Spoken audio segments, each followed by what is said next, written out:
So I'm remembering Jerry Conor. When I first met him, he didn't seem to like me much.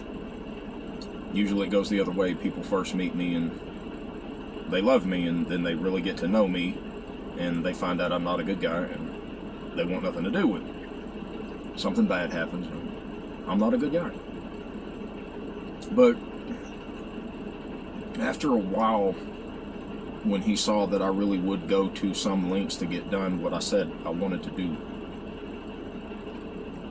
he started to meet me right like no teacher I've ever had. And it wasn't until after my encounter with him that I really was able to develop professional relationships that mattered, that actually went somewhere. And at the time I met him, I didn't have a pot to piss in. I was living in their house looking for a job. Almost a complete stranger. And now I'm the guy people call when they have problems.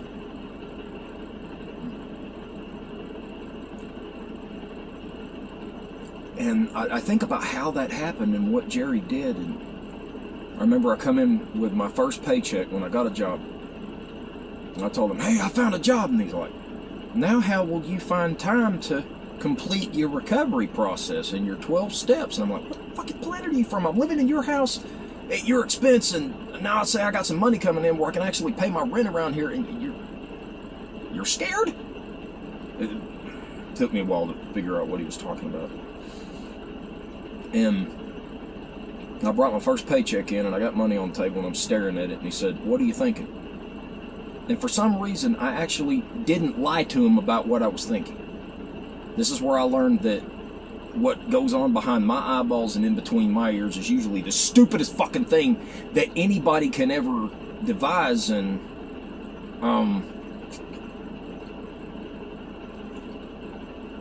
you shouldn't act on it. You should ask someone around you, what do I do? And I told him, I said, I don't get it. I meant everything I said when I came in this house. I want to get off the drugs. I want to get off the alcohol. And now, the first time I've got a couple $100 in my pocket, first thing I want to do is go over to that beer store and get drunk. Why? And he looked at me and he just laughed. He didn't do what everybody else did at that point. God damn it, I knew you wasn't for real. Get out of my house, or something. That's how most people react. This guy was different. He looked at me and he just laughed. And he said, because you're an alcoholic, and that's how you think. And he pointed out the problem's not in how much I drank or whether I did needles or snorted the shit. It was, the problem was behind my eyeballs and in between my ears. And that's my responsibility to deal with. Later, he helped me cope with a divorce and basically laid it out to me that since I'm no longer spending all of my money taking care of somebody else's kid and supporting somebody else's cigarette habit, and no longer needed the house I was paying for, why didn't I move in there, reduce my bills, and take myself to the fight gym and really devote myself to the craft while I was still young enough to do it? And I was 32 then, so it was too late, and I should have done that in my teenage years, but he taught me how to get serious about something. Of course, that stuff was painful, and I would go to the gym 3-4 times a week, sometimes twice, and it hurt, and I was getting the shit beat out of me, and it was very discouraging, and sometimes I felt like I wanted to quit. And he said, yeah, you could do that, and a lot of people would tell you that you're smart for doing it because it's stupid to go in there and get the hell beat out of you anyway, but if you did that, then I would never get to see you fight on TV and make something of yourself, and this is the best avenue you've got for doing it. College is expensive and you've only got 2 years worth. I don't want to see you in student loan debt, not that I think you couldn't do it. and I think you can do this, and I believe in you. If you quit, I was wrong, and you're just some working class person that's sleeping on the couch in the living room. Nothing spectacular there. And let me tell you, nobody else in this house besides you has got anything going on in their life that I would want. You'd lose all that if you quit. You picked this up for some reason. If you can't fight through the pain and do what it takes to see it through, then I don't know what the hell you're going to be able to do in life at all, ever, for anybody. And I ended up getting a different gym, and I met Coach Lupe Galvan, and I really started to develop some real skills. That when I went back in my old gym, I wasn't the guy that always gassed out in the ring. I never got a fight out of that gym, because I would quit in the gym. If you're going to quit in the gym, quit the fight. Same concept. These people saw me quit. Same reason that every dime that my parents invested sending me to guitar lessons when I was a kid was worthless, because I quit. There's people today that are playing guitar about as good as I could back then. They're like, man, I'm badass. And yeah, you are. I used to be too. I put it down and quit. When I got to the new gym, I didn't give up.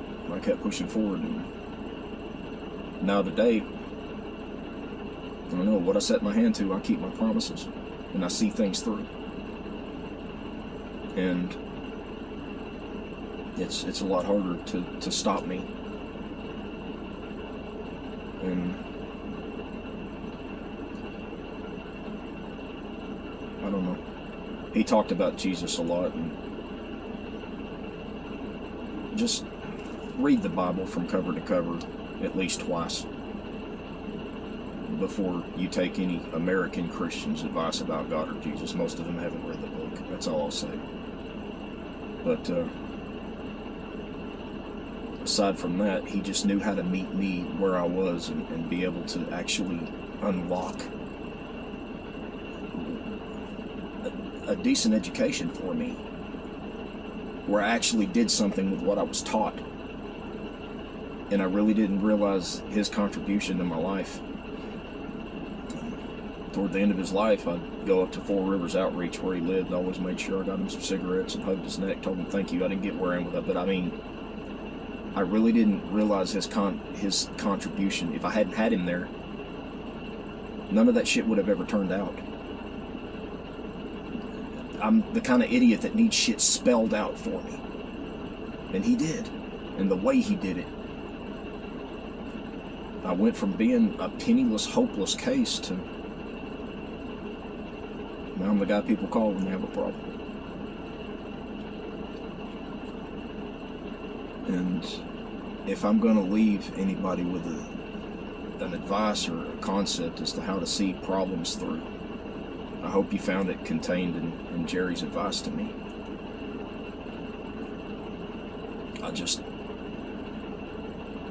And I don't want to publicly shame anybody, but there's a good friend of mine that just went through some hard shit. He took some blows in life, financial hits, lost a job, and legal shit. And he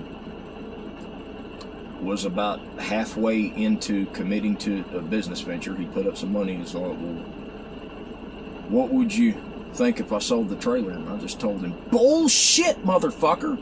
Fuck those pigs, fuck all this shit. You're this far. Don't ever let anybody see you quit. You're the best there is at what you do. Fucking see it through. You know, if I thought you was a quitter, I wouldn't have put up a penny. Get your ass out there and do what we all know you can do. It's just a fucking setback. You're hurt. You're not defeated. There's a difference. I know what it's like to go back to the corner and it fucking hurts, man. And my coach telling me, well, I brought you out here to put all this time in you. I don't put any time in the pussies. I put time in the champions. You showed up here to beat that motherfucker's ass. You know how to do it. There's no reason you can't beat this guy. Get your ass out there and whoop his ass. And then the next round was different.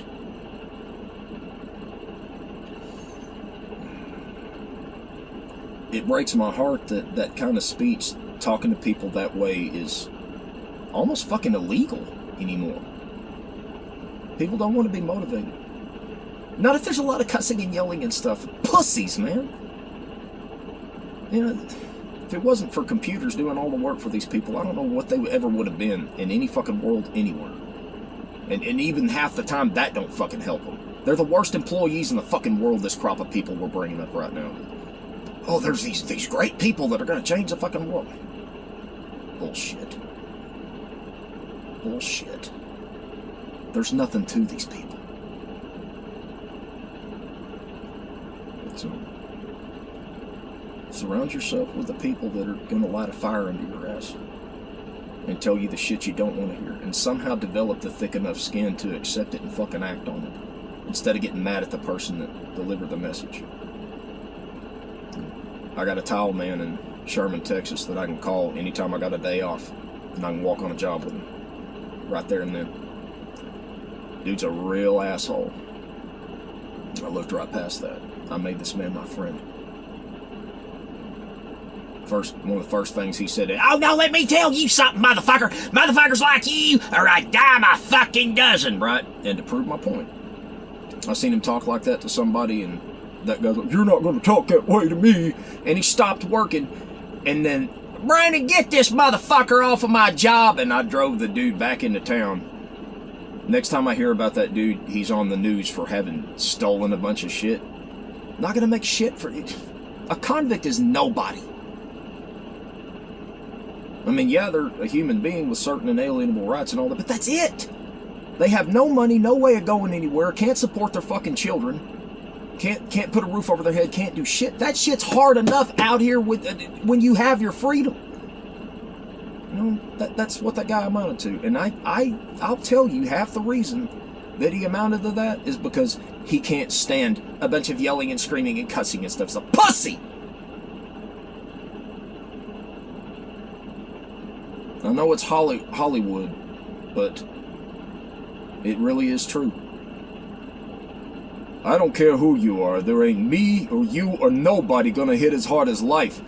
But it's not about how hard you hit.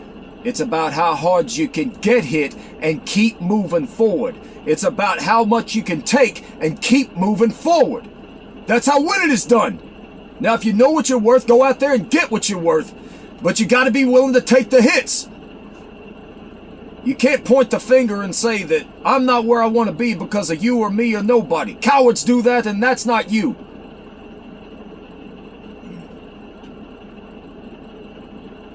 That's the same fucking thing. That guy was like, I can't work for him. That motherfucker I'm not going to put up with somebody talking to me like that. And he's sitting there unemployed.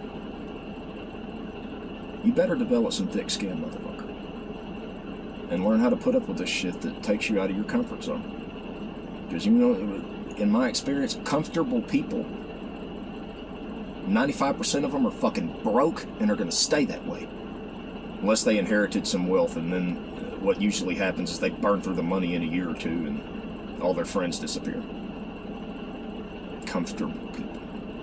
People who have to win often do shit that makes them uncomfortable and are quick to do it again, no matter how bad they were hurt by it the last time.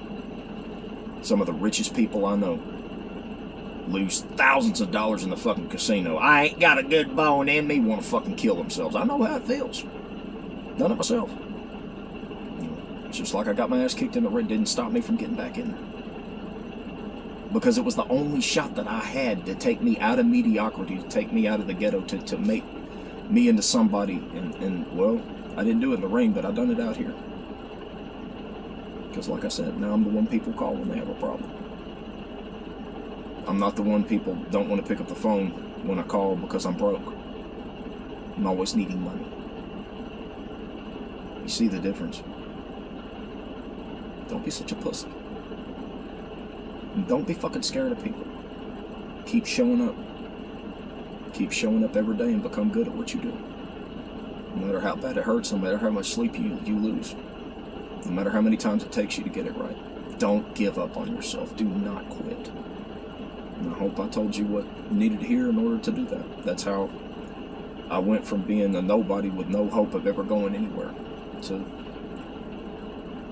actually having a shot at life and giving other people a shot as well.